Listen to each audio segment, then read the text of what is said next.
Okay. Hi friends, welcome to Sai ప్రభా study circle. నేను మీ Satish Kola.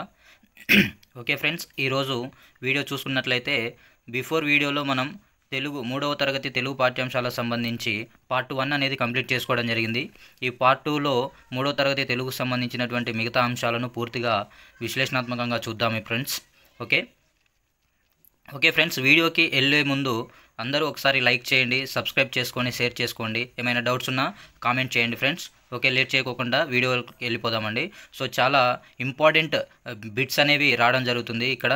So అందరూ చూడండి చివరి వరకు ఒకసారి. ఓకే, థ్యాంక్ యూ అండి. 3వ తరగతి తెలుగు వాచకానికి సంబంధించినటువంటి అంశాలు మనం చూస్తున్నాం ఇక్కడ. సో మొన్న చెప్పిన దాంట్లో ఈ బిట్ ఒకటి మిస్ అయిందండి. సో ఇక్కడ చూసుకున్నట్లయితే బాలల్లారా బంగారు కొండల్లారా అనేటటువంటి పాఠ్యాంశం ఏదైతే ఉందో దీన్ని రచించింది కపిలవాయి లింగమూర్తి. ఇది గుర్తుపెట్టుకోండి ఫ్రెండ్స్, కపిలవాయి లింగమూర్తి. అదేవిధంగా నెక్స్ట్ ఇంకా డైరెక్ట్ కంటెంట్లోకి వెళ్ళిపోదాం. సో ఆల్రెడీ మనం ఇవి డిస్కస్ చేసాము ఇదంతా. ఓకే ఫ్రెండ్స్, సో ఇవి సంసిద్ధత పాఠాలు, ఇవి అవసరం లేదు మనకి. Next okay right, 1 minute. Okay yes, ఇక్కడ చాప్టర్ చూడండి. ఇక్కడ లెసన్ వానదేవుడా అనే పాఠం ఉంది. ఈ పాఠానికి సంబంధించినటువంటి కొంత పద్యం అనేలాగా ఉంటుందండి, గేమ్ లాగా. చూడండి ఇక్కడ వానల్లు కురవాలే వానదేవుడా, వరిసేలు పండాలే వానదేవుడా, నల్లాని మేఘాలు వానదేవుడా, సల్లంగా కురవాలే వానదేవుడా, తూర్పు దిక్కున వానదేవుడా, తుల్లి కురవాలే వానదేవుడా, చాటంతా మబ్బు పట్టి వానదేవుడా. సో ఇది నేను ఎందుకు రీడ్ చేస్తున్నానంటే ఇక్కడ చూడండి, మనకి ఏవైనా ఒక 4 లైన్స్ ఇచ్చి సో ఇది ఏ అలంకారానికి సంబంధించినటువంటి అని అడగొచ్చు అనమాట. సో ఇక్కడ చివరికి చూడండి వానదేవుడా అనేటటువంటి క్లూ వర్డ్స్ ఉన్నాయి ఇక్కడ. సో ఇది అంత్యానుప్రాస అలంకారానికి సంబంధించింది అనమాట. సో ఇట్లాంటివి ఒకసారి చూసుకోండి. సో ఇందులో మనకి మత్తడి, అలుగు, సో ఇలాంటి వాటికి అర్థాలు కూడా అడిగే అవకాశం ఉంటుంది. ఒకసారి చూసుకోండి ఫ్రెండ్స్. సో ఇక్కడ ఈ పాఠానికి సంబంధించినటువంటి ఏదైతే గ్రామర్ అనేది ఉందో అది ఒకసారి చూద్దాం మనం. ఓకే, సో ప్రతి పాఠ్యాంశానికి సంబంధించి చివర పదజాలం అనేటటువంటి ఉంటుంది. దాన్ని మనం విపులంగా క్షుణ్ణంగా అర్థం చేసుకుంటూ చదవాలి. ఓకే ఫ్రెండ్స్, భాష గురించి తెలుసుకుందాం అనేటటువంటి దాంట్లో ఇక్కడ మనకి ఇంపార్టెంట్ బిట్స్ అనేవి వస్తాయి. జనరల్ ఇన్ఫర్మేషన్ అనేది ఉంటుంది ఇక్కడ, మనం చూసుకుందాం ఒకసారి. ఇక్కడ అమల మంచి బాలిక ఇది ఒక వాక్యం, అయితే అమల ఇది ఒక పదం. ఓకే, అమల మంచి బాలిక అనేది ఒక వాక్యం, అమల అనేది ఒక పదం. దీంట్లో అమల అక్షరాలు ఉన్నాయన్నమాట. అయితే వాక్యం కొన్ని పదాలతో ఏర్పడుతుంది, అవునా? ఇక్కడ అమల అనేది ఇక్కడ ఇదేంటిది, ఒక పదం. ఇక్కడ అమల మంచి బాలిక అనేది ఏమవుతుంది, ఇక్కడ వాక్యం. అంటే ఇలాంటి పదాలు కొన్ని కూర్పుగా ఒక దగ్గర చేరి అర్థవంతమైనటువంటి మీనింగ్ ఏదైతే వాక్యం వస్తుందో దాన్ని సంపూర్ణ వాక్యం అంటాం. చూడండి ఇక్కడ వాక్యం కొన్ని పదాలతో ఏర్పడుతుంది, పదాలు కొన్ని అక్షరాలతో ఏర్పడతాయి. మనం పలికే ధ్వనులకు గుర్తులను ఏర్పరచుకున్నాం, ఈ గుర్తులనే అక్షరాలు అంటాం. మనం పలికేటటువంటి ఏదైతే ధ్వనులు ఉన్నాయో వాటికి మనం కొన్ని గుర్తులనేవి ఏర్పరచుకున్నాం, ఆ గుర్తులనే ఏమంటాము, అక్షరాలు అంటాం అన్నమాట. ఈ అక్షరాలన్నింటినీ కలిపి వర్ణమాల అంటున్నాం. వర్ణమాలతో ఆ నుండి ఔ వరకు గల అక్షరాలను అచ్చులు అంటారు. ఓకేనా? ఇక్కడ మనం ఏదైతే పలకడానికి ఉపయోగపడేటటువంటి ధ్వని ఏదైతే ఉందో ఆ ధ్వనికి సంబంధించినటువంటి కొన్ని అక్షరాలను అనేవి ఏర్పరచుకున్నాం అనమాట. ఈ అక్షరాలన్నింటినీ కలిపి ఏమంటాం మనం, వర్ణమాల అంటాం అనమాట. ఈ వర్ణమాలలో ఆ నుంచి ఔ వరకు, ఆ నుంచి ఔ వరకు ఉన్నటువంటి అక్షరాలన్నింటినీ కలిపి అచ్చులు అంటారనమాట. సో ఇందులో చూసినట్లయితే ఇక్కడ అరసున్న, సున్నా, విసర్గ ఉభయ అక్షరాలు అంటారు. Very very important. ఇక్కడ మనకి చూసుకున్నట్లయితే ఈ బిట్ ఏమైనా వస్తుందంటే ఈ క్రింది వాటిలో ఉభయాక్షరం కానిది ఏది అని అడిగే అవకాశం ఉంటుంది, నెగిటివ్. సో అంటే ఇక్కడ అరసున్న ఇస్తాడు, సున్నా, విసర్గ, సంథింగ్ ఇంకోటి ఏదన్నా ఒకటి ఇవ్వచ్చు. సో అందులో మనం కరెక్ట్ ఆన్సర్ చూస్ చేసుకోవాల్సి ఉంటుంది. సో ఇక్కడ అచ్చులు అనేవి మెయిన్గా ఆ నుంచి ఔ వరకు ఉంటాయి అనమాట. కౌంట్ చేసుకోండి ఎన్ని ఉంటాయని కూడా అడగవచ్చు. అచ్చులు ఎన్ని అని అడిగే అవకాశం ఉంటుంది. కాబట్టి ఇక్కడ 1 2 3 4 5 6 7 8 9 10 11 12 13. సో ఇది చూసుకోండి ఫ్రెండ్స్, ఇది అచ్చులకు సంబంధించినటువంటి అంశం అనమాట. అదేవిధంగా కా నుంచి బండ్రా వరకు అక్షరాలను అల్లులు అంటాము. అంటే మనం వర్ణమాలను ప్రధానంగా 2 రకాలుగా విభజించడం జరిగింది. అందులో ఫస్ట్ది వచ్చేసి అచ్చులు, రెండోది వచ్చేసి హల్లులు. అచ్చులేమో ఆ నుంచి ఔ వరకు ఉంటే, హల్లులేమో కా నుంచి బండ్రా వరకు ఉంటాయి. సో ఇంతకన్నా ఎక్కువ డెప్త్గా అవసరం లేదు ఫ్రెండ్స్. నెక్స్ట్ ఇంకా నెక్స్ట్ చూసుకున్నట్లయితే ఇక్కడ ఒక కొటేషన్ ఉంటుంది, వండర్ఫుల్. సో ఇట్లా కూడా అడగవచ్చు. సో ఈ కొటేషన్ ఇచ్చి ఇది ఎవరు చెప్పారనేటటువంటి అడిగే అవకాశం కూడా ఉంది. చూడండి ఇక్కడ ఫ్రెండ్స్ ఏమంటుండంటే, పగలనక ఓకే పగలనక రేయనక శ్రమించి పసిడి పంటలు పండించే రైతన్నలు సుఖపడితేనే దేశం మొత్తం సుఖంగా ఉన్నట్లు అన్నదెవరు? సర్దార్ వల్లభాయ్ పటేల్. అవును కదా ఫ్రెండ్స్. సో ఎవరు అయితే పగలనక రేయనక శ్రమించి పసిడి బంగారం వంటి పంటలు పండించే రైతులు సుఖపడితేనే దేశం మొత్తం సుఖంగా ఉంటుంది. వాళ్ళు పండించేటటువంటి పంటను మనం ఐదు వేళ్లతోటి మనం తినగలుగుతున్నామంటే వాళ్ళు మంచిగా సుఖపడితేనే మన దేశం మొత్తం కూడా సుఖపడుతుంది. Right, okay. నెక్స్ట్ ఇక్కడ ఈ పాఠంలో కొన్ని పురాణాలకు సంబంధించినటువంటి అంశాలు ఉంటాయి. ఇది ఈ ఎగ్జామ్ పరంగా మనకి బేసిక్ యొక్క జ్ఞానాన్ని పెంపొందించుకోవడానికి ఈ పాఠం అనేది మనకు చాలా ఉపయోగపడుతుంది. ఓకే, బాలభీముడు పాఠం పేరు ఏం పేరు? బాలభీముడు. ఈ బాలభీముడికి సంబంధించినటువంటి కొంత ఇన్ఫర్మేషన్ మనం నేర్చుకుందాం ఫ్రెండ్స్. సో ఇక్కడ తెలుగులో నేను ఫస్ట్ నుంచి కూడా చెప్తున్నాను, తెలుగు కానీ సో మెయిన్గా తెలుగు వచ్చేసి 3వ తరగతి నుంచి 10వ తరగతి వరకు మెయిన్గా అయితే 3వ తరగతి నుంచి 8వ తరగతి వరకు ప్రతి పాఠానికి సంబంధించి ఆ పాఠం ఉన్నటువంటి మొత్తం లెసన్ మొత్తం చదవాల్సిన అవసరం ఉంటుంది. ఎందుకంటే ఆ పాఠం మధ్యలో నుంచి క్వశ్చన్లు అడగడం జరుగుతుంది. కాబట్టి ఇది గుర్తుంచుకొని ఖచ్చితంగా ఇది ఇంప్లిమెంటేషన్ చేసుకోండి ఫ్రెండ్స్. ఎందుకంటే మళ్ళీ ఎగ్జామ్ అనేది మనకి అవకాశం అనేది ఒక్కసారి వస్తుంది, దాన్ని సద్వినియోగం చేసుకోవాలి. సో నేను ఫస్టే చెప్పాను, మనం అందరూ చదివేవే కాకుండా వేరే డిఫరెంట్గా మనం చేస్తేనే మన లైఫ్లో సక్సెస్ అవుతాము. ఓకే ఫ్రెండ్స్, లేట్ చేయకోకుండా రీడ్ చేద్దాం. చూడండి ఇక్కడ. ఓకే,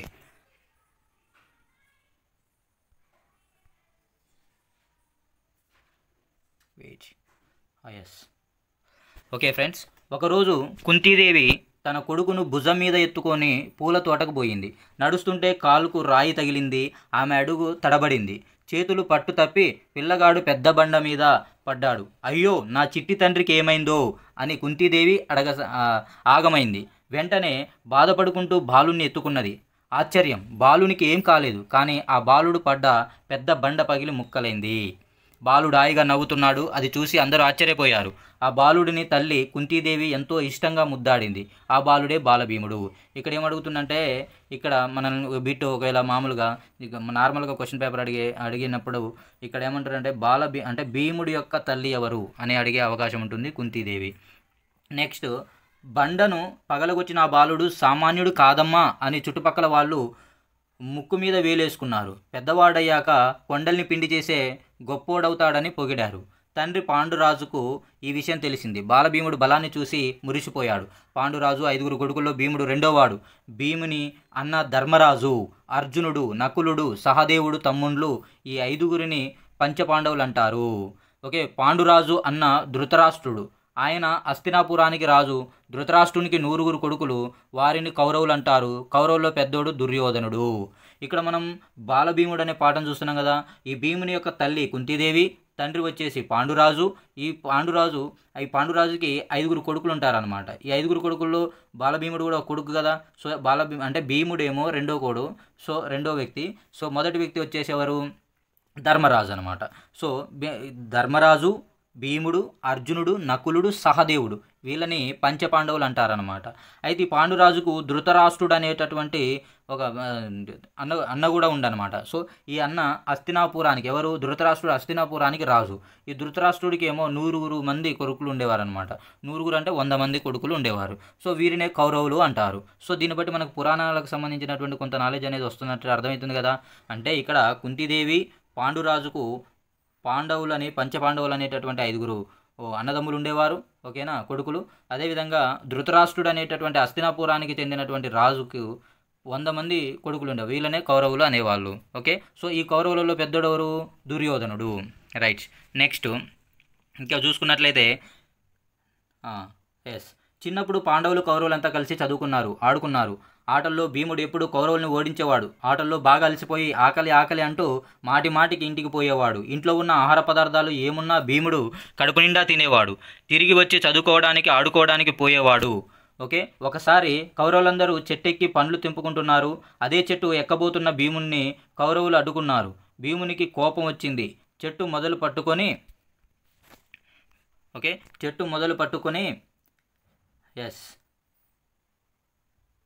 భీముని కోపం వచ్చింది. చెట్టు మొదలు పట్టుకొని గట్టిగా ఊపాడు. చెట్టు మీద ఉన్న కౌరవులంతా పండ్లలాగా జలజల కింద రాలిపడ్డారు. వాళ్ళ భీముని బలానికి ఆశ్చర్యపోయారు. వాళ్ళు ఏం చేశారు, భీముని బలానికి అనేది ఆశ్చర్యపోయారు అనమాట. సో అదేవిధంగా నెక్స్ట్ ఇంకా చూసుకున్నట్లయితే ఇక్కడ కోపంతో భీముని మీద తిరగబడ్డారు. అయినా భీముడు భయపడలేదు. వాళ్ళను చిక్కబాదాడు. ఏమీ చేయలేక కౌరవులందరూ భీముని పైన ద్వేషం పెంచుకొని రోషంగా వెళ్ళిపోయారు. ఎట్లాగైనా భీముని ఓడించాలని అనుకున్నారు. కౌరవుల్లో పెద్దవాడైన దుర్యోధనుడు భీమునిపై చాలా కోపం పెంచుకున్నాడు. ఒకనాడు భీముడు ఒంటరిగా ఉండటాన్ని దుర్యోధనుడు చూశాడు. అతనికి విషాహారం తినిపించాడు. దాంతో భీముడు స్పృహ కోల్పోయాడు. ఇక్కడ విషాహారం తినిపించింది ఎవరు, భీముడికి దుర్యోధనుడు. ఓకే, ఎవరు స్పృహ కోల్పోయారు, ఇక్కడ భీముడు అనమాట. అప్పుడు కౌరవులందరూ కలిసి భీముడిని తీగలతో బంధించారు. అయితే ఎత్తుకొని పోయి నదిలో పడేయాలనుకున్నారు. కానీ అంతమంది కలిసి కూడా భీముని ఎత్తలేకపోయారు. భీముని దొర్లించుకుంటూ పోయి నదిలో పడేశారు. భీముడు అడుగున ఉన్న పాతాళ లోకానికి పోయాడు. అక్కడ ఉన్న విషసర్పాలు భీమునిలో ఉన్న విషాన్ని పీల్చివేసి అతనికి ఎట్లాంటి అపాయం కలగకుండా చేశాయి. భీముని కట్లు తెంపాయి. కొంతసేపటికి భీమునికి స్పృహ వచ్చింది. అక్కడ ఉన్న నాగరాజు తన బంధువు అని తెలుసుకున్నాడు. అతని దయ వల్ల 1000 ఏనుగుల బలాన్ని పొంది బయటకు వచ్చాడు. ఓకే, అంటే ఆ పాతాళానికి ఎవరు వెళ్ళారు, భీముడు అనమాట. అతనికి హెల్ప్ చేసింది ఎవరు అక్కడ అంటే నాగరాజు అనేటటువంటి సర్పం. ఓకే, నెక్స్ట్ మరికొన్ని దినాలకు ఒకరోజు గురువు ద్రోణాచార్యుడు కౌరవ పాండవులకు బలపరీక్ష పెట్టాడు. అంటే ఇక్కడ మనకి ఏమర్థమవుతుంది, కౌరవులకు పాండవులకు గురువు ఎవరు ఉండేవారు అంటే ద్రోణాచార్యుడు. అందులో దుర్యోధనికి భీమునికి మధ్య గదా యుద్ధం జరిగింది. అంటే కౌరవులకు పాండవులకు మధ్య గదా యుద్ధం ఎవరెవరికి జరిగింది, దుర్యోధనికి భీమునికి అనమాట. దాంట్లో కూడా భీముడే గెలిచాడు. భీముడు ఈ విషయాన్ని ఆనందంతో తల్లికి చెప్పాడు. అప్పుడు తల్లి, నాయన నీ బలాన్ని ఇతరులకు మేలు చేసేందుకు ఉపయోగించు అని బుద్ధులు చెప్పిందనమాట. సరేనమ్మా, నేను పెద్దయ్యాక నా బలంతో చెడ్డ వాళ్ళను శిక్షిస్తా, మంచి వాళ్ళను రక్షిస్తా అన్నాడు భీముడు.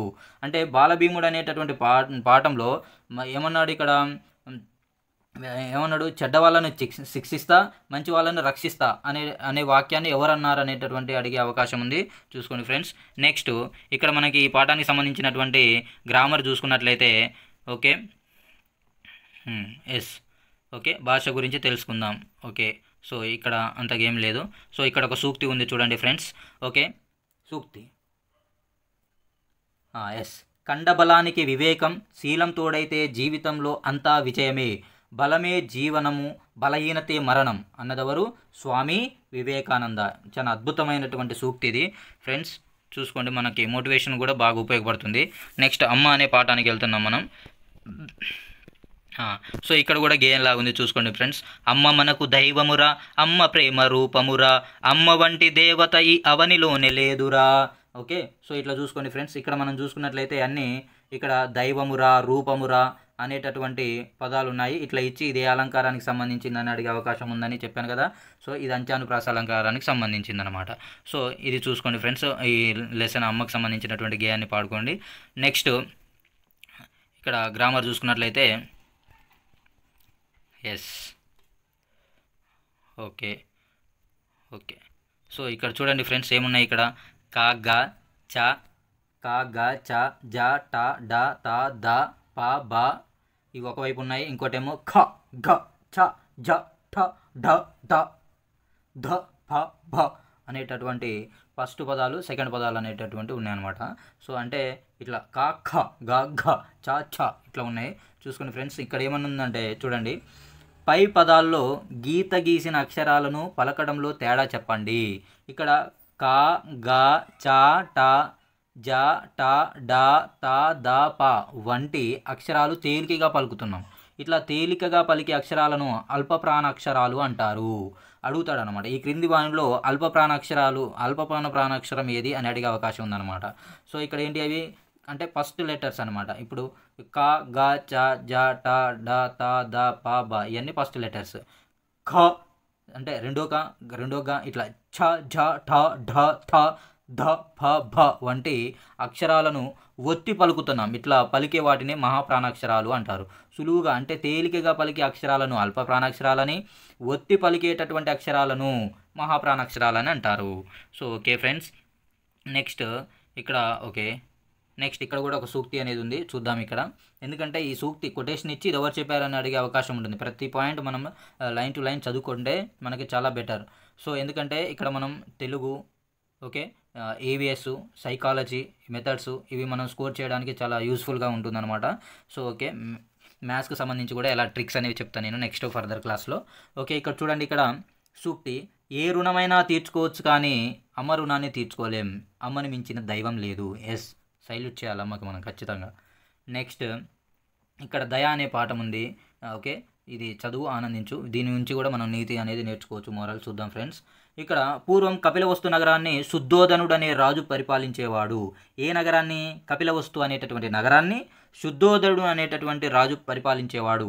అతని కొడుకు ఎవరు? గౌతముడు. ఓకే, శుద్ధోదను కొడుకు ఎవరు? శుద్ధోదనుడు కొడుకు అంటే గౌతముడు. అతనికి సిద్ధార్థుడు అనే పేరు కూడా ఉంది. గౌతముడు అంటే గౌతమ బుద్ధుడు అనమాట. సో ఈయనకి గల అసలు పేరు ఏం పేరు అంటే సిద్ధార్థుడు. అయితే గౌతముడు చిన్నతనం నుంచి పెద్దల మీద గౌరవం, భూతాదయ వంటి సుగుణాలతో పెరిగాడు. దేవదత్తుడు అతని చిన్ననాటి మిత్రుడు. అంటే గౌతముని యొక్క అసలు పేరు సిద్ధార్థుడు. గౌతముని యొక్క అసలు పేరు ఏం పేరు? సిద్ధార్థుడు. అయితే అతని యొక్క చిన్ననాటి మిత్రుడు దేవదత్తుడు అనమాట. ఒకనాడు వాళ్ళిద్దరూ నది తీరానికి పోయారు. అక్కడ ఆకాశంలో హాయిగా ఎగిరే అంశాలను దేవదత్తుడు చూశాడు.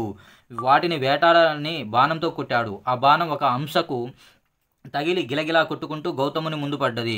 గౌతముడు జాలితో కింద పడ్డ అంశను ఒడిలోకి తీసుకొని నెమ్మదిగా బాణం తీశాడు.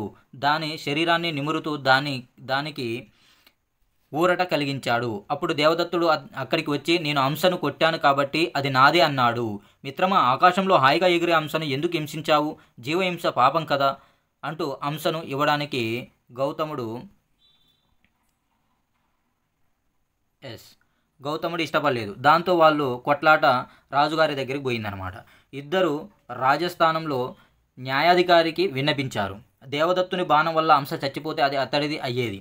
కానీ భూతదయతో గౌతముడు దాని ప్రాణాన్ని కాపాడినందువల్ల అది గౌతమునిదే అవుతుందని న్యాయాధికారి తీర్పు చెప్పాడు.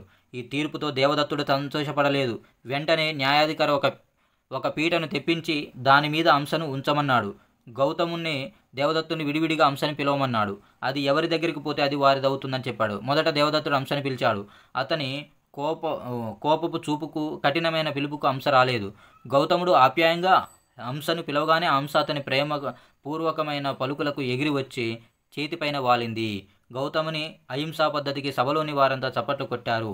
రాజు, న్యాయాధికారి సంతోషించారు. సో అందువల్ల కాఠిన్యం కంటే ప్రేమ, దయ ఉన్న వాళ్ళకి అందరి మన్నన దొరుకుతుంది. ఎస్, అవును కదా ఫ్రెండ్స్. సో ఇక్కడ మనం కొంత మోరల్ అనేది నేర్చుకోవచ్చు. Very very important lesson friends. చాలా జాగ్రత్తగా అయినండి. ఇక్కడ నుంచి బిట్స్ అనేవి ఏ విధంగా వస్తుంది, ఎలా మనం ప్రిపేర్ అవ్వాలి. సో ఇక్కడ కొన్ని పాయింట్స్ కూడా నోట్ చేసుకోవాల్సిన అవసరం ఉంటుంది.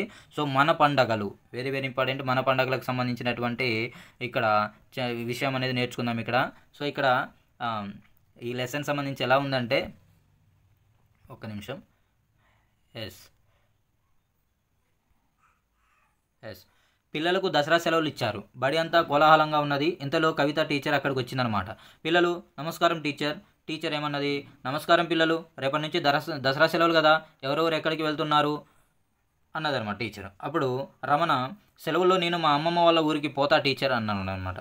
దివ్య, మేము మా మామయ్య ఊరికి పోతాం టీచర్, మేము దసరా పండుగ అక్కడనే జరుపుకుంటాం. టీచర్, కరుణ, నువ్వు ఎక్కడికి వెళ్తున్నావు? కరుణ, ఈ సెలవులకు ఎక్కడికి వెళ్ళాం టీచర్, కానీ మేము క్రిస్మస్ పండుగకు మా అమ్మమ్మ వాళ్ళ ఇంటికి పోతాం, క్రిస్మస్ పండుగ బాగా జరుపుకుంటాం. సో ఇక్కడ మళ్ళీ చూసుకున్నట్లయితే నెక్స్ట్, ఎస్, పిల్లలు చూసారా మనకి ఎన్ని పండుగలు ఉన్నాయో, పండుగల గురించి చెప్పండి టీచర్ అన్నారు పిల్లలు. సో టీచర్ ఏమన్నదంటే, చైత్రమాసంలో మొదటి తిథి పాడ్యమి కదా, అవునా, చైత్రమాసంలో మొదటి తిథి పాడ్యమి కదా, ఆ రోజు వచ్చే పండగనే ఉగాది అంటారు. సో ఇక్కడ బిట్ ఎలా చూసుకోవచ్చు ఫ్రేమ్ అవుతుందంటే, ఇక్కడ ఉగాది అనే పండగ ఏ రోజు జరుగుతుంది అని అడిగే అవకాశం ఉంటుందన్నమాట. ఎప్పుడు? సో మొదటి తిథి పాడ్యమి. సో ఏ మాసంలో? చైత్రమాసంలో మొదటి తిథి పాడ్యమి రోజున ఉగాది పండగ అనేది జరుపుకుంటారు. అంటే ఇక్కడ స్వప్న అంటుంది, అంటే మన తెలుగు వాళ్ళందరికీ నూతన సంవత్సరం, హ్యాపీ న్యూ ఇయర్ అన్నమాట. సో ఉగాది అంటే నూతన సంవత్సరం ఇక్కడ. సో టీచర్, చాలా మంచిగా చెప్పావు స్వప్న, ఆ రోజే కొత్త సంవత్సరం ప్రారంభం అవుతుంది కదా, కాబట్టి కొత్త బట్టలు ధరించడం, తీపి వంటకాలు చేసుకోవడం, షడ్రుచులతో పచ్చడిని చేసుకోవడం, రాబోయే ఏడాదంతా ఎట్లా ఉంటుందో తెలుసుకోవడానికి పంచాంగ శ్రవణం అనేది చేస్తారు. సో ఇక్కడ బిట్ ఎలా అడిగే అవకాశం ఉంటుందంటే, ఈ క్రింది వానిలో ఏ పండుగ రోజున పంచాంగ శ్రవణం అనేది చేయడం జరుగుతుంది అంటే ఏ పండుగ? ఉగాది.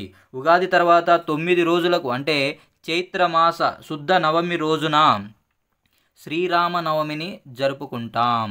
సో ఉగాది ఏమో చైత్రమాసం మొదటి తిథి పాడ్యమి రోజున జరుపుకుంటే శ్రీరామనవమి అంట ఎప్పుడు 9 రోజులకు తర్వాత చైత్రమాస శుద్ధ నవమి రోజున, నవమి అంటే గుర్తుపెట్టుకోండి ఇక్కడ ఎంత 9, ఆ రోజున శ్రీరామనవమి జరుపుకుంటారనమాట. ఇది శ్రీరాముని జన్మదినం. అంటే ఏంది ఇక్కడ శ్రీరామనవమి యొక్క ప్రత్యేకత ఏంటంటే శ్రీరాముని యొక్క జన్మదినం. ఈ రోజున సీతారాముల కళ్యాణం చేసే సాంప్రదాయం ఉంది. అంటే రాముడిని పుట్టినరోజు సందర్భంగా రాముడికి సీతకు కళ్యాణం చేయడం జరుగుతుందన్నమాట, ప్రత్యేకత అది. దివ్య టీచర్ దసరా పండుగ గురించి కూడా చెప్పండి టీచర్.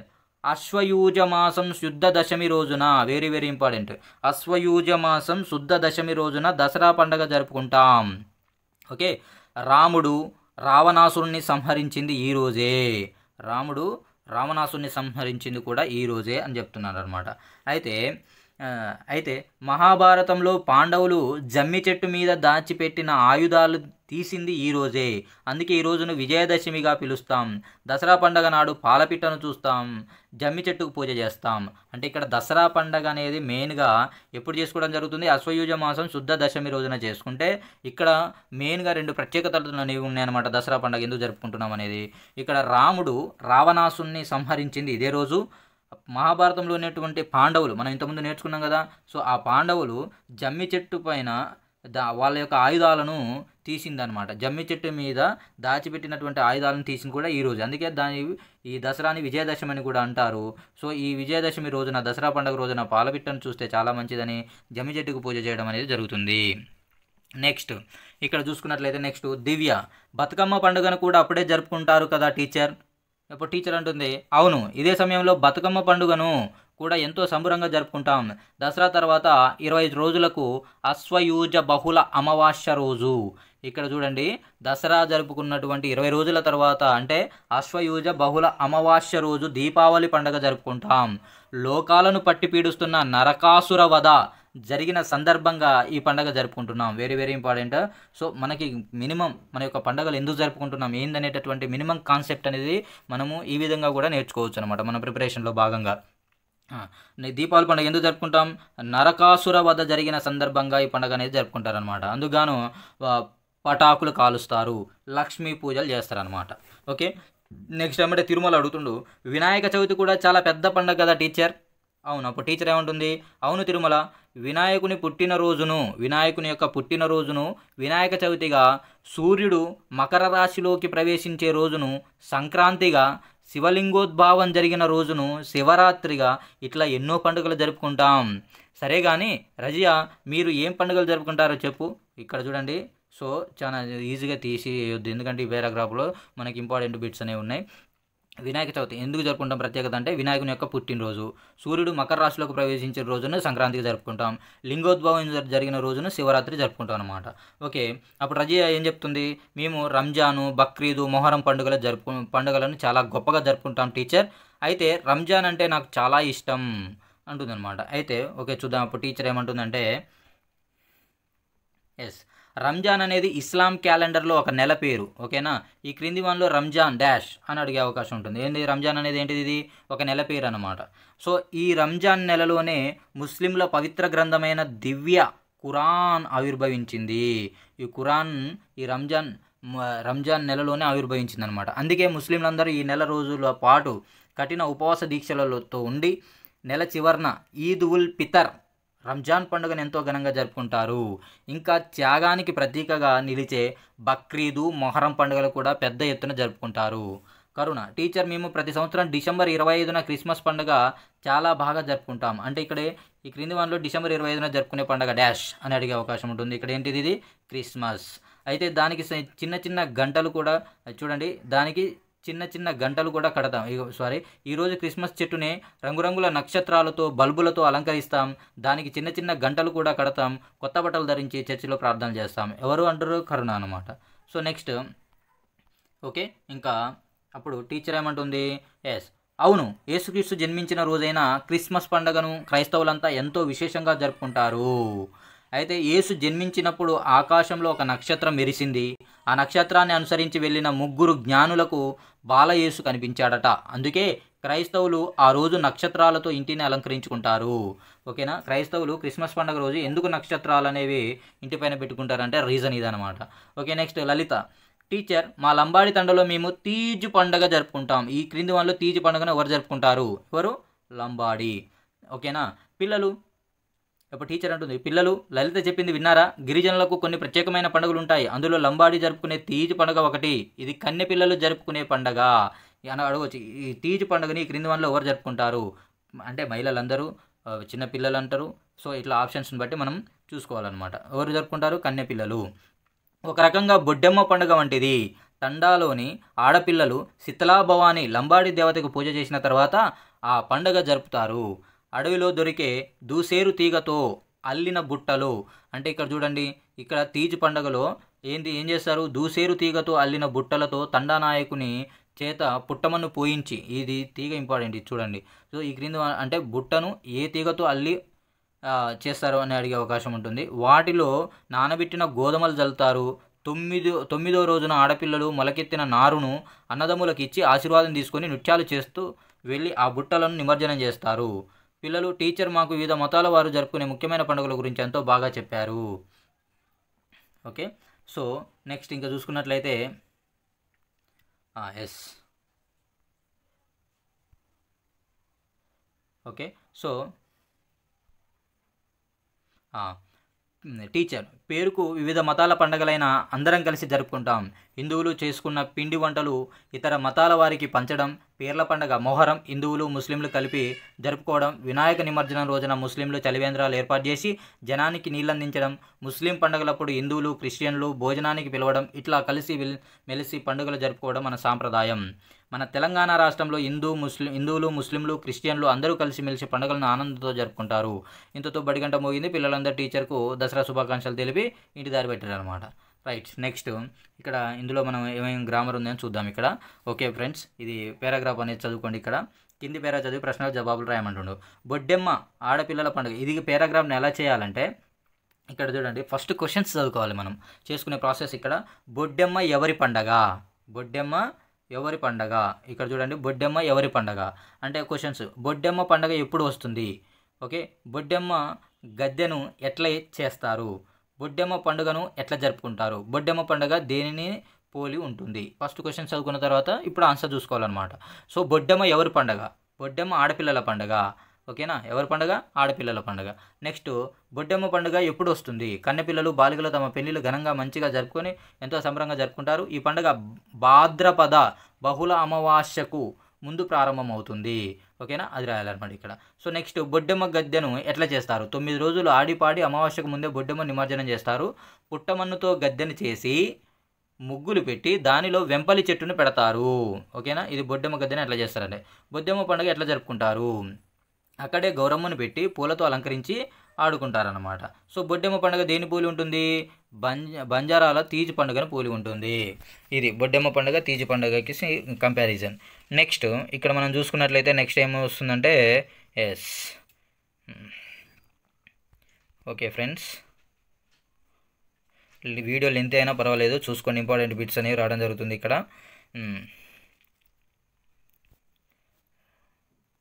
ఓకే, క్రింది పదాల్లో మహాప్రాణాక్షరాలను గుర్తించండి. మహాప్రాణాక్షరాలను గుర్తించండి. ఇందాక అల్ప ప్రాణాక్షరాలు ప్రాణాక్షరాలు చదువు చూసుకున్నాం కదా. మహాప్రాణాక్షరాలు అంటే ఏంటి? ఒత్తి పలికే అన్నమాట. ఇందులో ఖగంలో మహాప్రాణాక్షరం ఏది? ఖ. కంఠం దీంట్లో ఏంది? ఠ. అతిథి తి. ఓకే, భగ బా అన్నమాట. నెక్స్ట్ ఘంటం ఏంటిది? అది ఘటం. సో ఇదేంటిది? ఘ అన్నమాట. లాంఛనం చ. బోధ. ఓకే, భవంతి బ. నెక్స్ట్ జం జ. ఓకే, దృఢంగా ఢ అన్నమాట డ. ఇక్కడ సఫలం అంటే ప. ఖండం అంటే సెకండ్ క. ఇవి ఏమైతాయి? మహాప్రాణాక్షరాలు అన్నమాట. ఓకే, కింద ఇచ్చిన అక్షరాల్లో అల్ప ప్రాణాక్షరాలను గుర్తించండి. అల్ప ప్రాణాక్షరాలు అంటే తెలుసు కదా, మామూలుగా తేలికగా పలికే అనమాట. క, గ, ఇంకా చ, జ, ట, డ, త, ద, ఇలాంటి వాటిని నా, ప, ఇక్కడ నా కాదు సారీ. సో ఇక్కడ చూసుకున్నట్లయితే ప, నెక్స్ట్ బ, ఇట్లాంటివి చూసుకోవాలన్నమాట. ఇవి ఏంటి? అల్ప ప్రాణాక్షరాలు. నెక్స్ట్ ఇక్కడ కూడా ఒక సూక్తి అనేది వచ్చింది చూడండి ఫ్రెండ్స్.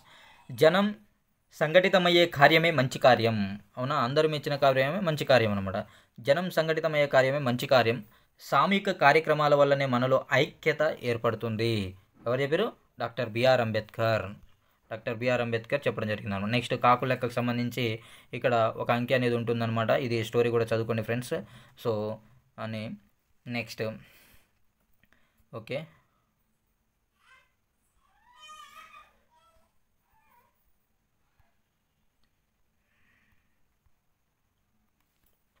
ఓకే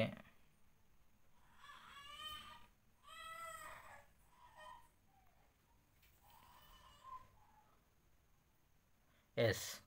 సో కింది వాక్యాలు మహాప్రాణాక్షరాలు గుర్తించి రాయండి అంటుంది. మీకు తెలిసేది ఆల్రెడీ, చూసుకోండి ఫ్రెండ్స్. సాధన వల్ల పనులు సులభంగా సాధిస్తాం.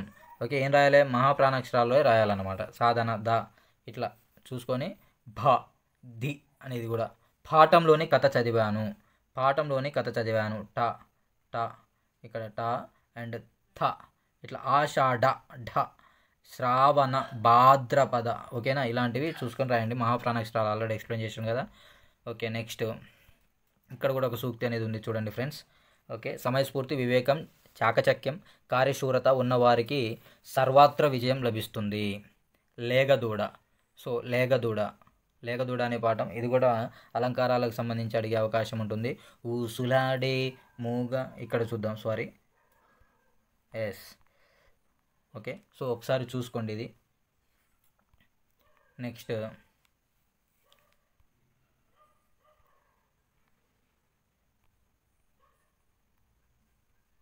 Okay friends. Okay friends, so ఇది నీటి అందాలనే లెసన్ కూడా ఇంపార్టెంట్ బిట్స్ ఉంటాయి, చూద్దాం ఒకసారి. ఓకే ఫ్రెండ్స్, ఇక్కడ చూడండి. లక్నవరం. లక్నవరం లక్నవరం అంటే తెలుసా మీకు? ఇది విశాలమైన స్థలంలో 2 గుట్టల మధ్య ఉన్న అందమైన చెరువు. ఓకే, 2 గుట్టల మధ్య ఉన్నటువంటి అందమైన చెరువు అనమాట అది. అయితే అదే లక్నవరం చెరువు జయశంకర్ జిల్లాలో ములుగు మండలానికి దగ్గరలో ఉంది. అంటే ఈ లక్నవరం చెరువు ఏ జిల్లాలో ఉంది? చూడండి, జయశంకర్ జిల్లాలోని ములుగు మండలానికి దగ్గరలో ఉంది. సో ఇక్కడ ములుగు అనేది చూసుకోండి అక్కడ. ఓకే, ఇది అడవి ప్రాంతంలో గుట్టల మధ్య ఉన్న అందమైన విహార స్థలం. మన రాష్ట్ర రాజధాని హైదరాబాదుకు 212 కిలోమీటర్ల దూరంలో, వరంగల్ పట్టణానికి 75 మీటర్ల దూరంలో ఉంది. ఇక్కడ ప్రకృతి రమణీయత పర్యాటకులకు ఎంతో ఆనందాన్ని, ఆహ్లాదాన్ని కలిగిస్తున్నది. ఈ చెరువు కాకతీయ రాజులు తవ్వించారు. లక్నవరం చెరువుని ఏ రాజులు త్రవ్వించడం జరిగింది అది చూసుకోవాలి. కాకతీయులు. ఎక్కువ వాన నీళ్లను నిల్వ ఉంచే చెరువుగా లక్నవరం పేరు పొందింది. ఈ చెరువు నీటి వల్ల వేల ఎకరాల భూమి సాగులోకి వచ్చింది. ఈ చెరువులో 13 ద్వీపాలు ఉన్నాయి. అంటే లక్నవరం చెరువులో ఎన్ని ద్వీపాలు ఉన్నాయి? 13 అనమాట. ద్వీపాల సౌందర్యం చూపరులను ఆకట్టుకున్నది. రాష్ట్ర పర్యాటక అభివృద్ధి సంస్థ ఎవరు? రాష్ట్ర పర్యాటక అభివృద్ధి సంస్థ 3 ద్వీపాలను కలుపుతూ రోప్ వే ఏర్పాటు చేసింది. దీంతోపాటు చెరువులో ప్రయాణం చేయడానికి బోటింగ్ సౌకర్యం కల్పించింది. అప్పటి నుంచి లక్నవరం సందర్శకులతో కలకల్లాడుతున్నది. ఓకే, నెక్స్ట్ ఇది కూడా చూడండి. ఇక్కడ కుంటాల. ఇక్కడ ఆదిలాబాదును తెలంగాణ కాశ్మీర్గా భావిస్తారు. ఇంపార్టెంట్. అంటే ఇక్కడ ఏంది? తెలంగాణ కాశ్మీర్ అని ఏ జిల్లాను పిలుస్తామంటే ఆదిలాబాదుని. ఈ జిల్లాలో సహజ సిద్ధమైన అడవులతో పాటు అందమైన జలపాతాలు ఉన్నాయి. మన రాష్ట్రంలోనే అతి ఎత్తైన జలపాతం పేరు పొందిన కుంటాల జలపాతం నిర్మల్ జిల్లాలో ఉంది. ఓకే, రాష్ట్రంలోనే ఎత్తైనటువంటి జలపాతం కుంటాల జలపాతాన్ని పిలిస్తే ఇది ఎక్కడ ఉంటుందంటే నిర్మల్ జిల్లాలో ఉంటుందన్నమాట. ఉత్తర సహ్యాద్రి పర్వత శ్రేణుల్లో ఎత్తైన కొండల నడుమ ఇక్కడ కడెం నదిపై ఉన్నది. పూర్వం శకుంతల దుశ్శాంతుల కథలో శకుంతల ఇక్కడే నివాసం ఉన్నట్లు చెబుతారు. ఇక్కడ కడెం నదిపై ఉందనేది ఇంపార్టెంట్. సో దీని ప్రత్యేకత చూడండి ఇక్కడ. అందుకే మొదట్లో ఈ ప్రాంతాన్ని కుంతల అని పిలిచేవారు. రాను రాను దీన్ని కుంటాలాగా పిలుస్తున్నారు. ఈ జలపాతం నిర్మల్ నుండి ఆదిలాబాద్ వెళ్లే 44వ జాతీయ రహదారి మీద ఉన్న నేరడిగొండ మండల కేంద్రానికి 12 కిలోమీటర్ల దూరంలో ఉంది. దాదాపు 145 అడుగుల ఎత్తులో ఉందన్నమాట ఇది. సో ఫస్ట్ కుంతల జలపాతం అనేది కాలక్రమేణా కుంతాల అని పిలవడం జరిగిందనమాట. కుంటాల. నెక్స్ట్ ఈ జలపాతం పక్కనే లోతైన నీటి గుంటలు ఉన్నాయి. ఇక్కడ నీరు ప్రవహిస్తున్న చోట ఒక గుహ ఉన్నది. అందులో పురాతన శివలింగం ప్రతిష్టమై ఉన్నది. ప్రతి శివరాత్రి రోజున ఇక్కడ గిరిజన ప్రజలు పూజలు నిర్వహిస్తారు. అందమైన అడవుల మధ్య ఉన్న కుంటాల జలపాతాన్ని చూడడానికి మన రాష్ట్రం నుండే కాక దేశ విదేశాల నుంచి కూడా చాలామంది పర్యాటకులకు వస్తున్నారు. నెక్స్ట్ నాగార్జున సాగర్ యొక్క ప్రత్యేకత అనేది చూద్దాం ఒకసారి.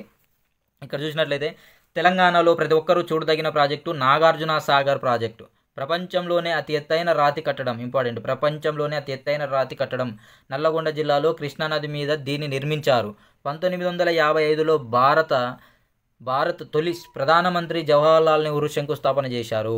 ఓకేనా. ఈ నాగార్జున సాగర్ అనేది ఏ నది పైన ఉంది? కృష్ణానది పైన. ఎప్పుడు నిర్మించడం జరిగింది? శంకుస్థాపన చేయడం అంటే 1955. ఎవరు శంకుస్థాపన చేయడం జరిగిందంటే భారతదేశం యొక్క మొట్టమొదటి ప్రధానమంత్రి ఎవరైతే ఉన్నారో జవహర్లాల్ నెహ్రూ శంకుస్థాపన చేయడం జరిగిందనమాట.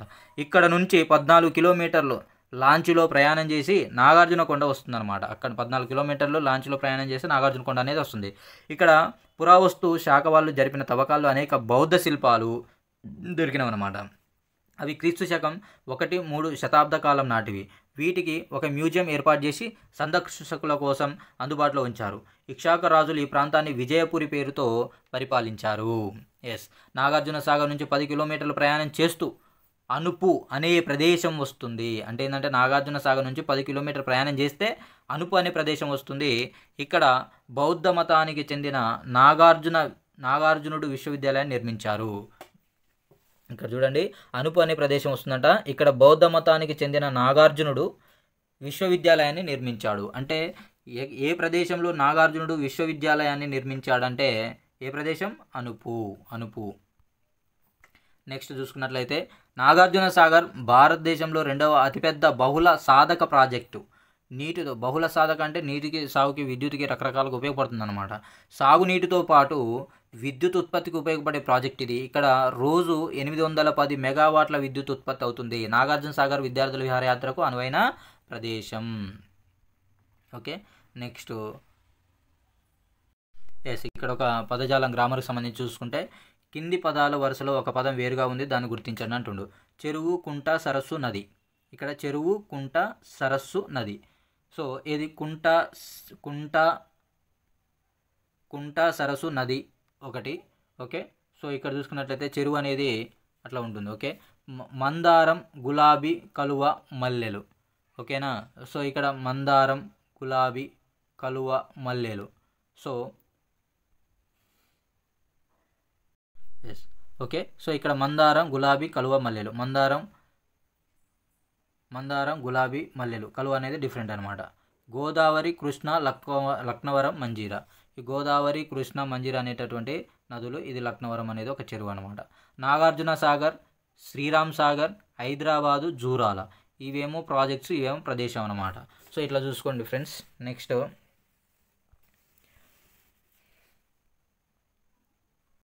ఓకే ఫ్రెండ్స్, ఇక్కడ ఒక సూక్తి అనేది ఉంది. నీరు ఎంత విలువైందో బావి ఎండిపోయే వరకు తెలియదు. ప్రకృతి సహజ వనరులైన నీటి అందాలని కాపాడడం మన కర్తవ్యం. ఎవరన్నారు? Thomas puller. అంటే నీటి అందాలను కాపాడడం మన యొక్క కర్తవ్యం అనమాట. ఎవరు చెప్పారు? Thomas Fuller. Okay friends, next Vemana శతకానికి సంబంధించినటువంటి చూద్దాం. ఓకే.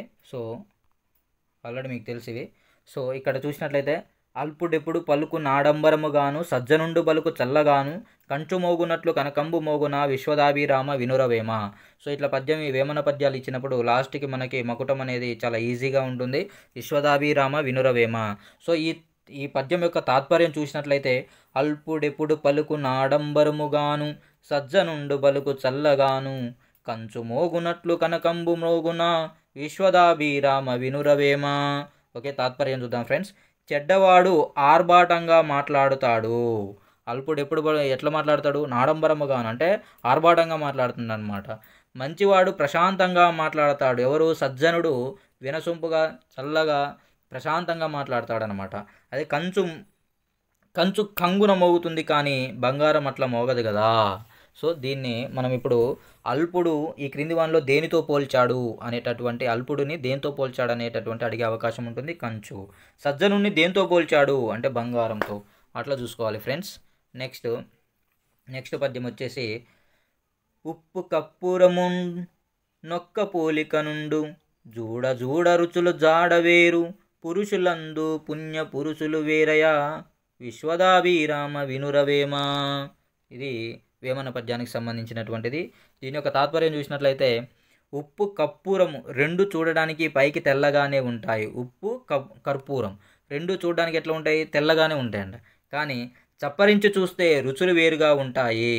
అట్లాగే మానవులందరూ పైకి ఒకే మాదిరి కనిపిస్తారు, కానీ వారి గుణాలను బట్టి మంచివారెవరో చెడ్డవారెవరో తెలుస్తుంది. అవును కదా, నిజమే కదా. ఎస్, ఉప్పు కర్పూరము నొక్క పోలిక నుండు. ఉప్పు కర్పూరం నొక్క అంటే ఒకే పోలిక ఉంటాయి అన్నమాట. చూడ చూడ అంటే చూడ చూడ రుచులు జాడ వేరు, వాటి యొక్క రుచులు అనేవి వేరుగా ఉంటాయి. పురుషులందు పుణ్య పురుషులు వేరయా. అవును, వాళ్ళ యొక్క గుణాలను బట్టి వారు మంచివారో చెడ్డవారో తెలుస్తుంది అనమాట. నెక్స్ట్ ఇది చూడండి. అనగననగా రాగ మతిశేచుల నుండు తినగ తినగా వేము తీయనుండు సాధనమున బనులు సమకూరు ధరలోన విశ్వదాభిరామ వినురవేమ. ఇది వేమన పద్యానికి సంబంధించింది. దీని యొక్క తాత్పర్యం చూసినట్లయితే అనగననగా రాగ మతిశైలుచునుండు అంటే మళ్ళీ మళ్ళీ పాడుతూ ఉంటే రాగం చక్కగా కుదురుతుంది. అలాగే మనం కూడా ఏం చేయాలి? బాగా ప్రాక్టీస్ చేయడం వల్ల మనకి ఆ సబ్జెక్ట్ మీద మంచి గ్రిప్ అనేది వచ్చే అవకాశం ఉంటుందన్నమాట. అదేవిధంగా మళ్ళీ మళ్ళీ తినడం వల్ల చేదైన వేప కూడా తీయగా అనిపిస్తుంది.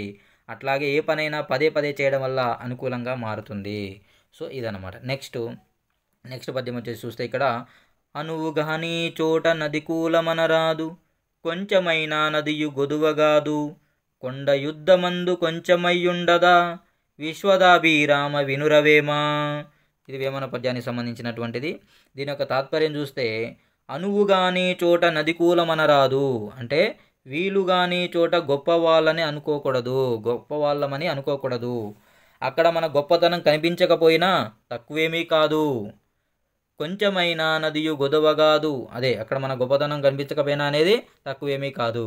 కొండ యుద్ధమందు కొంచెమయ్యుండదా అంటే ఎలాగంటే పెద్ద కొండ అద్దంలో చాలా చిన్నదిగా కనబడుతుంది కదా. అవును కదా. ఎస్. నెక్స్ట్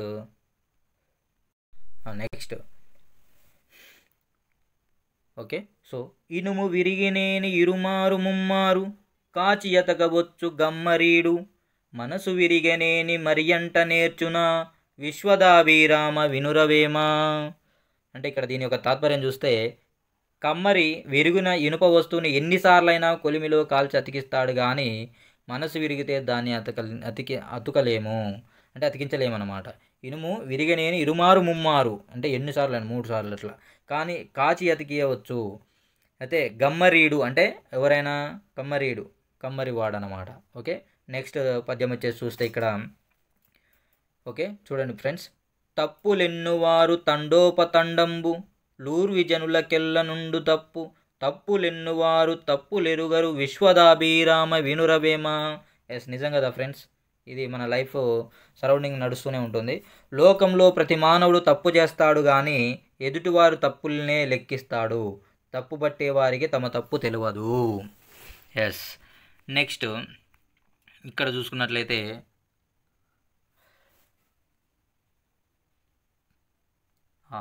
తల్లిదండ్రి మీద దయలేని పుత్రుండు పుట్టనేమి వాడు గిట్టనేమి పుట్టలోన చదలు పుట్టదా గిట్టదా విశ్వదాభిరామ వినురవేమా.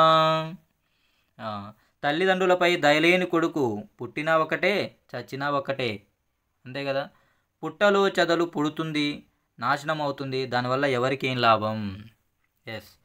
నెక్స్ట్ పోయం వచ్చే చూస్తే ఇక్కడ మేడి పండు చూడ మిలియమయ్యుండును పొట్ట విప్పి చూడ పురుగులుండు పిరికివాణి మదిని బింకమీలగురా విశ్వదాభిరామ వినురవేమా. ఈ ఒక్క పద్యం కూడా వేమన శతకానికి సంబంధించింది. దీని యొక్క తాత్పర్యం చూస్తే మేడిపండు చూడు మిలియమయ్యుండును. మేడిపండు పైకి మిలియమై అంటే ఏంటి? నిగనిగలాడడం అనమాట. నిగనిగలాడుతూ ఉంటుంది, కానీ పొట్ట విప్పి చూడు పురుగులుండు. పొట్ట చీల్చి చూస్తే ఏముంటాయి? పురుగులుంటాయి. అట్లాగే పిరికివాణి మదిని బింకమీలగురా. పిరికివాడు పైకి బింకంగా కనిపించినా వానిలో పౌరుషమేమీ ఉండదు. అంటే ఇక్కడ పిరికివాణ్ణి దేంతో పోల్చిండు? మేడి పండుతోటి. ఓకేనా ఫ్రెండ్స్. నెక్స్ట్ ఓకే ఫ్రెండ్స్, ఇక్కడ చూడండి భాష గురించి తెలుసుకుందాం. కింది పదాల స్పష్టంగా చదవండి. వీటిలో ఒత్తు ఉన్న అక్షరాలను చుట్టండి. కప్ప, ఓకే, చుక్క, కా ఒత్తు, గా ఒత్తుంది, చా ఒత్తుంది, జా ఒత్తుంది, తా ఒత్తు, టా ఒత్తు, రా ఒత్తు, టా ఒత్తు, మా ఒత్తు, యా ఒత్తు. ఓకే, అయితే ఇక్కడ చూసినట్లయితే ఇక్కడ చూడండి ఫ్రెండ్స్. ఓకే, ప, క, గ, జ ఇవన్నీ ఒత్తులన్నీ చూసాం కదా. ఒక హల్లుకు, ఇంపార్టెంట్ ఇది, కన్ఫ్యూజ్ కావద్దు, ఒక హల్లుకు అదే హల్లు ఒత్తుగా చేరితే, చూడండి ఫ్రెండ్స్, ఒక హల్లుకు అదే హల్లు ఒత్తుగా చేరితే దానినే దిత్వాలు లేదా దిత్వాక్షరాలు అంటారు. ఇంపార్టెంట్, ఒక హల్లు కంట అదే హల్లు ఒత్తుగా వచ్చి చేరితే దాన్నే దిత్వాలు లేదా దిత్వాక్షరం అంటారు. ఓకే ఫ్రెండ్స్, ఇక్కడ ఒక సూక్తి ఉంది, చూద్దాం. ఇక్కడ మోసం చేయడం కంటే ఓటమిని పొందడమే గౌరవదాయకమైన విషయం. ఎవరన్నారు ఇక్కడ? Abraham Lincoln. ఓకే, నెక్స్ట్ ఇక్కడ తెలంగాణ రాష్ట్ర చిహ్నాలకు సంబంధించినటువంటి ప్రాథమిక సమాచారాన్ని చూద్దాం ఫ్రెండ్స్. ఇక్కడ చూసినట్లయితే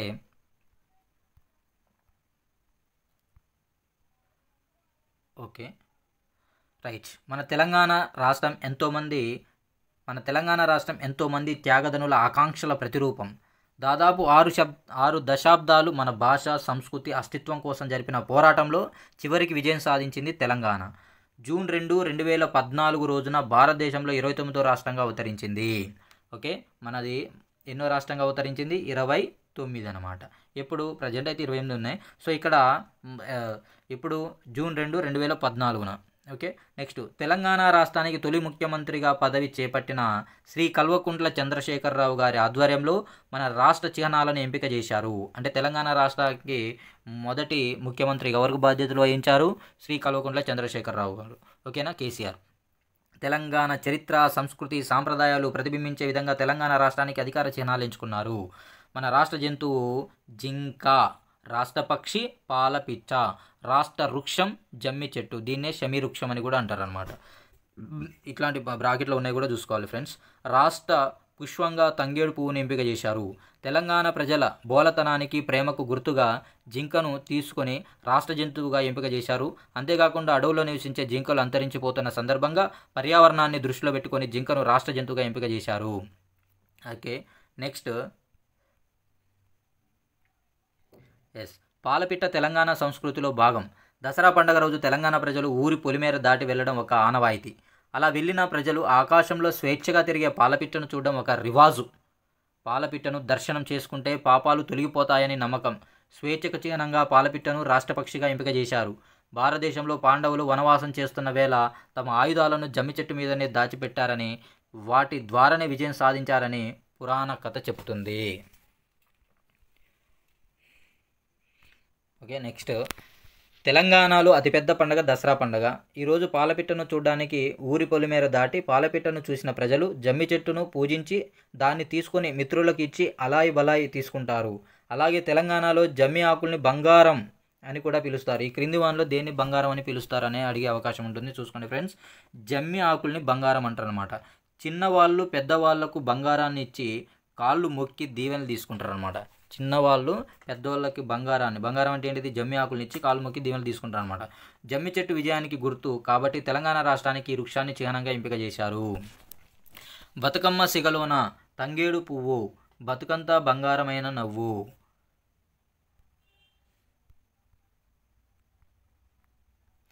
బతుకమ్మకు బంగారం రంగుల్ని అద్దేది తంగేడు పువ్వు. తాంబాలంలో తంగేడు పూలు లేనిదే బతుకమ్మ తయారీ కాదు. స్త్రీలకు తంగేడు పూలతో సింగారించిన బతుకమ్మ పండుగే పెద్ద పండుగ. భారతదేశంలోని ఇతర ప్రాంతాలలో ఇట్లా పూలలోనే పండుగ చేసుకునే సందర్భాలు తక్కువ. తంగేడు పూలకు ఔషధ గుణం ఉన్నది.